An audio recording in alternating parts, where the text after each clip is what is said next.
Sarah Chen gripped her armrest as turbulence shook the bowing 737, flying at 35,000 feet over the Pacific Ocean. She was a nervous flyer, but when she lifted the window shade to distract herself, what she saw made her blood run cold. Another commercial airliner was flying parallel to them, so close she could see inside its windows, and there was absolutely no one in the cockpit. Before we dive in, what time are you listening? Where are you from? Drop a comment below and tell me. And please like and subscribe for more videos like this. Sarah had been working as a software engineer in Tokyo for 3 years, and this flight back to San Francisco was supposed to be routine. She had flown this route dozens of times.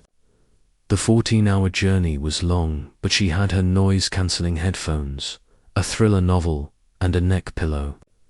Everything seemed normal when they took off from Narita Airport at 11 in the morning. The flight attendants served lunch, passengers settled into their entertainment screens, and the hum of the engines became white noise.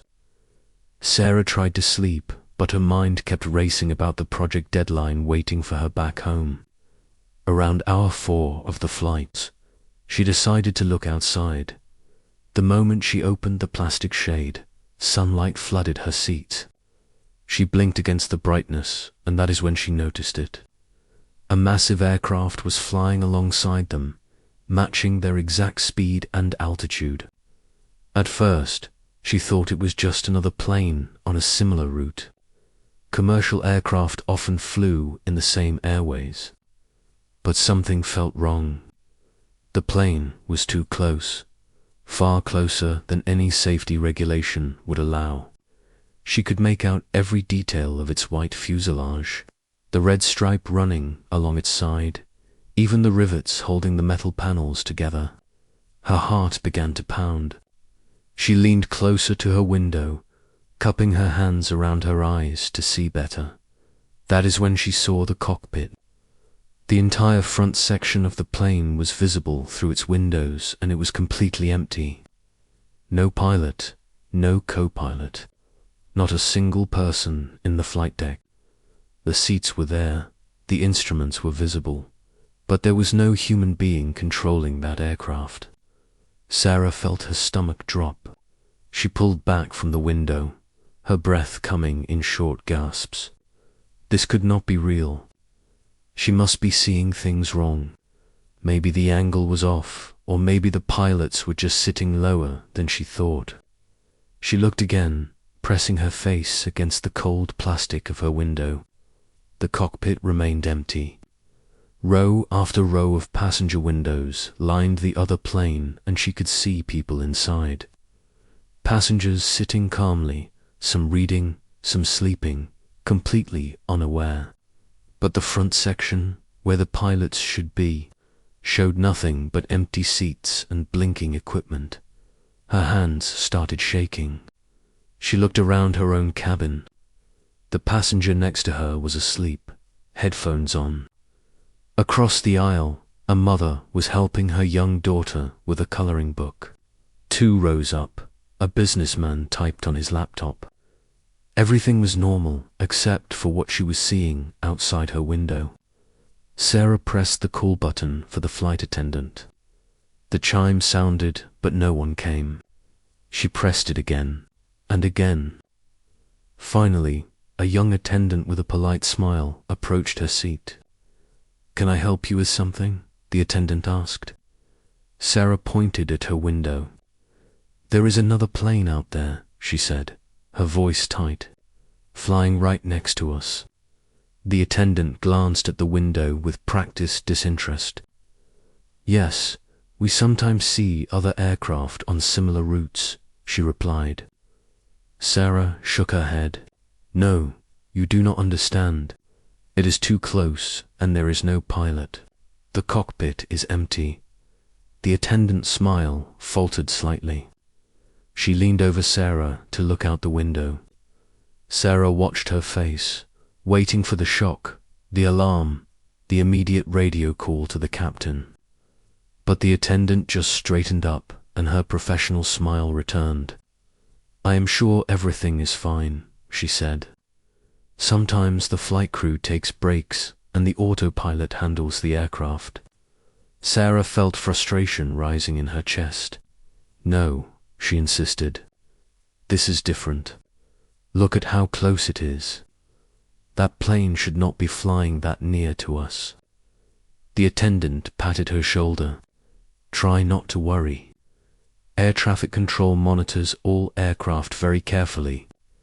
If there was any danger, they would alert us immediately." She walked away before Sarah could argue further. Sarah turned back to her window. The plane was still there, still matching their exact position, still showing that empty cockpit. She grabbed her phone and started taking pictures, her hands trembling so badly that half the shots came out blurred.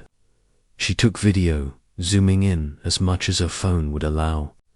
The footage showed exactly what her eyes were seeing, but somehow watching it on the small screen made it feel even more unreal. She checked the other windows in her row. From every angle, the mysterious aircraft remained visible. It was not a reflection or an optical illusion. She looked toward the front of her own cabin, wondering if she should try to reach the cockpit to tell the pilots directly. But flight deck doors were locked and secured now. There was no way to get their attention without causing a scene. The plane outside her window suddenly dipped slightly, dropping perhaps 50 feet lower, and Sarah's breath caught in her throat. But then it rose again, smoothly, precisely, returning to its exact previous position. The movement was too controlled, too perfect. No human pilot could maintain such flawless formation flying. Sarah's mind raced through possibilities. Was this some kind of military exercise? But they were over the Pacific Ocean on a commercial air route. Was it a test flight for some new technology? But why would they test it so close to a passenger aircraft? Was it a hijacked plane? But then, why was it flying so calmly, so precisely? None of it made sense. She tried to think logically, to calm herself with rational explanations.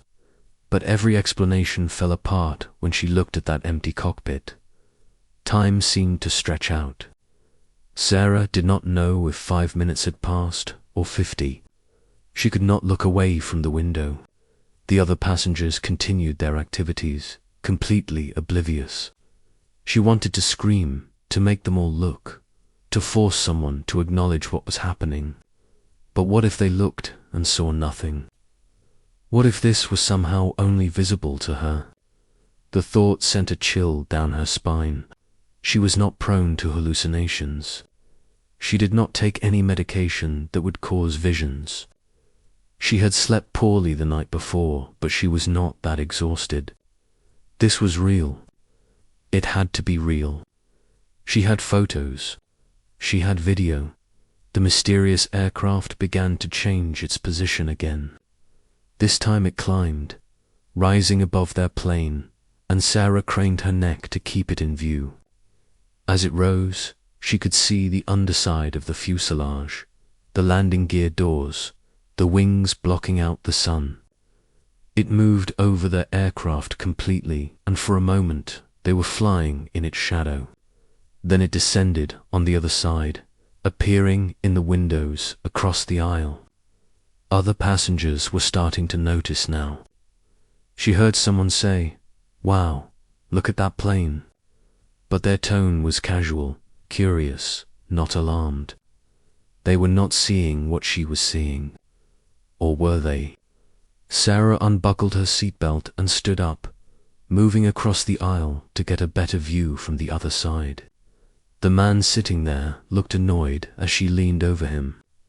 "Excuse me," she said, not caring about his irritation. "Do you see the plane out there? Do you see anyone flying it?" The man looked out his window and shrugged. "I see a plane, yeah. So what?" Sarah felt like she was losing her mind. Look at the cockpit, she demanded. Look at the front section. Do you see any pilots? The man squinted, leaning closer to his window. He stared for a long moment, and Sarah held her breath, waiting for him to confirm what she was seeing. Finally, he turned back to her. The angle is weird, he said. I cannot really see inside the cockpit from here. Sarah wanted to grab him and shake him. She went back to her own seat, her legs unsteady. The aircraft outside was descending again, dropping below their line of sight. She pressed her face against the window, looking down. She could see it below them now, slightly behind, still maintaining that impossibly perfect formation. Then it was gone. Just like that, the plane disappeared. Not gradually, not by flying away. It simply vanished, as if it had never existed. Sarah sat frozen in her seat, her heart hammered in her chest. She looked at her phone, scrolling frantically through the photos and videos she had taken. They were all there. Clear images of the aircraft, clear footage of the empty cockpit. She had evidence. This had been real. But where had it gone? Planes do not just disappear from the sky. She spent the next hour reviewing every second of footage, zooming in on every detail. The aircraft had no visible registration number that she could make out. The airline livery was unfamiliar, not matching any major carrier she knew. The more she studied the images, the stranger everything seemed. She tried to access the internet through the plane's Wi-Fi to research what she had seen, but the connection was painfully slow. She managed to search for ghost planes and pilotless aircraft, but the results were not helpful. Everything was about drones or military unmanned vehicles. Nothing about full-size passenger aircraft flying alongside commercial jets. Sarah barely noticed when dinner was served. She picked at her food, her appetite gone. The flight attendant who had dismissed her concerns earlier came by to collect trays. "Is everything all right?" she asked, and there was something in her tone, something that made Sarah think the woman knew more than she was saying. "Did you see it?" Sarah asked quietly. "Did you see that plane disappear?" The attendant's expression remained neutral. "I am not sure what you mean," she replied, "but if you are feeling unwell, we have a doctor on board. I could ask them to check on you." Sarah realized that pushing further would only make her look unstable. She shook her head.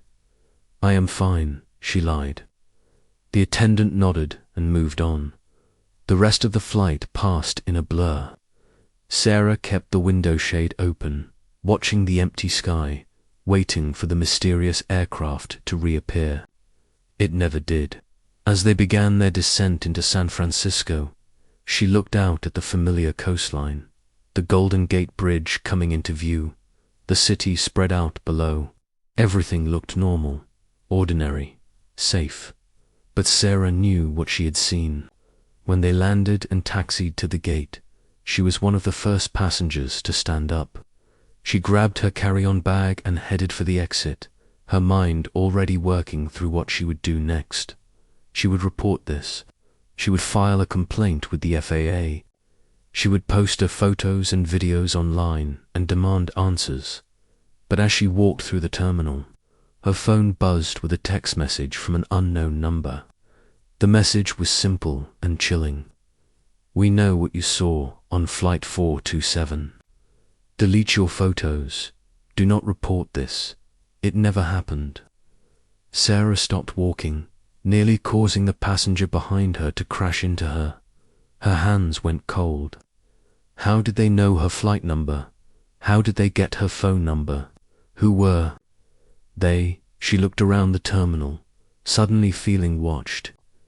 Hundreds of travelers moved past her, pulling suitcases, checking phones, buying coffee. Any one of them could be watching her. She opened her photo gallery with shaking hands and looked at the images she had taken. They were her proof, her evidence that she had not imagined everything. But they were also apparently evidence that someone else wanted destroyed. Sarah made a decision. She forwarded all the photos and videos to her own email, to a cloud storage account, to 3 different friends with a message saying, "If anything happens to me, share these." Then she walked quickly to the airport security office. She told her story to a bored-looking officer who typed notes into a computer with 2 fingers. He asked for her information, took copies of her photos, and promised someone would follow up. His tone suggested he thought she was confused or attention-seeking. She left the airport feeling more alone than she had ever felt in her life. Over the next few days, Sarah waited for the follow-up that never came. She heard nothing from the FAA, nothing from the airline, nothing from airport security. It was as if she had never filed a report at all. She tried to research similar incidents online, and found a few scattered reports over the years. A pilot in 1982 who reported a large aircraft pacing his plane over the Atlantic. A passenger in 2004 who claimed to see an unmarked jet flying in impossible proximity to her flight. In every case, the reports were dismissed, the witnesses were discredited, and the incidents were forgotten. Sarah realized she had stumbled into something bigger than a simple, unexplained sighting. This was something that was actively being covered up. She started digging deeper, spending hours each night going through aviation forums, classified document leaks, and testimony from retired air traffic controllers. Slowly, a picture began to emerge. There were rumors of a classified program, something involving autonomous aircraft testing, planes that could fly themselves with perfect precision. Some theories suggested these were backup systems in case of pilot incapacitation. Others claimed they were surveillance platforms or even something more sinister. One evening, Sarah received an email from someone claiming to be a former aerospace engineer. He said he had worked on a project involving AI-controlled aircraft that could shadow commercial flights to test their systems in real-world conditions. He said the program was shut down officially, but that testing might still be happening in secret. He warned her to be careful, that people who asked too many questions about this program had a way of losing their jobs, their credibility, or worse. Sarah did not know if she could trust him, but the email gave her a direction. She reached out to investigative journalists, to aviation safety advocates, to anyone who might listen. Most ignored her, but one reporter from a technology news site agreed to meet. Sarah showed him everything. The photos, the videos, the threatening text message, the research she had compiled. The reporter listened carefully and took notes. He said he would look into it, but he also warned her that without corroborating evidence from other witnesses or official sources, it would be difficult to publish anything. Sarah understood. She was asking people to believe something that sounded like science fiction, but she could not let it go. What she had seen was real, and if those planes were out there, flying that close to commercial aircraft without pilots, then thousands of passengers were at risk and they did not even know it. Weeks turned into months and Sarah's life slowly returned to normal on the surface. She went back to work, met friends for dinner, tried to focus on ordinary things. But at night, she still reviewed her photos and videos. She still searched for answers. And every time she flew, which was less and less often now, she kept her window shade closed. She could not bear to look outside, terrified of what she might see again. Then one day, nearly 6 months after her original flight, Sarah received a package at her apartment. There was no return address. Inside was a simple USB drive and a printed note. The note said, "You were not wrong. You are not alone. This is happening. but they will never admit it. Stop looking, or you will disappear too. Sarah's hands shook as she plugged the USB drive into her laptop. It contained files, hundreds of them. Flight data, internal memos, technical specifications for something called Project Looking Glass. The documents described exactly what she had suspected. A classified program testing fully autonomous commercial-sized aircraft by having them fly in close formation with regular passenger flights. The AI systems were learning how to navigate, how to respond to weather, how to maintain perfect positioning. The program was supposed to have ended years ago, but these documents suggested it was still active. Still testing, still putting civilian aircraft at risk in the name of advancing technology. Sarah sat back in her chair, overwhelmed by what she was reading. She had been right all along. But now she faced an impossible choice. If she went public with this information, she would be exposing a program that powerful people wanted kept secret. She could lose everything: her career, her safety, her freedom. But if she stayed silent, these tests would continue, and eventually something would go wrong. An AI system would malfunction, a near miss would become an actual collision, people would die. She thought about all the passengers on her flight that day, sitting calmly in their seats, unaware that they were part of an unauthorized experiment. She thought about future passengers who would board planes never knowing that ghost aircraft might be flying beside them, controlled by algorithms instead of human judgment. She made her choice. Sarah copied all the files and sent them to every major news outlet, every aviation authority, every government oversight committee she could find. She posted summaries and redacted documents on social media.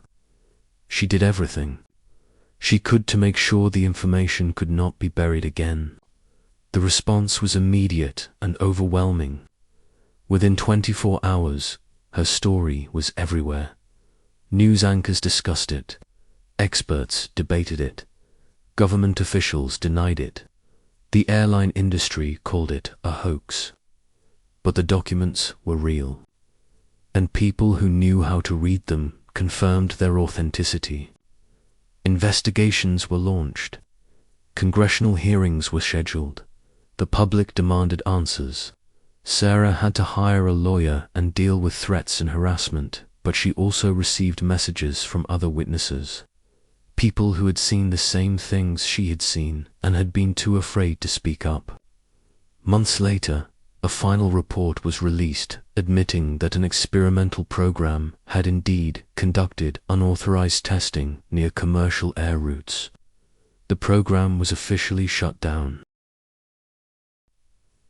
New regulations were put in place.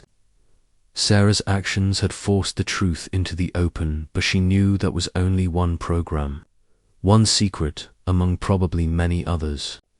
The skies above us are full of things we do not see, things we are not supposed to know about. Sarah learned that sometimes the most terrifying discoveries are the ones that show us how little control we really have, how much we trust systems we do not understand, and how easily the truth can be hidden when powerful interests want it buried. She still flies occasionally, but now she is not the only one who keeps her window shade closed. Millions of passengers around the world now wonder what might be flying beside them, just out of sight. So, if you like this video, please like and subscribe for more videos like this.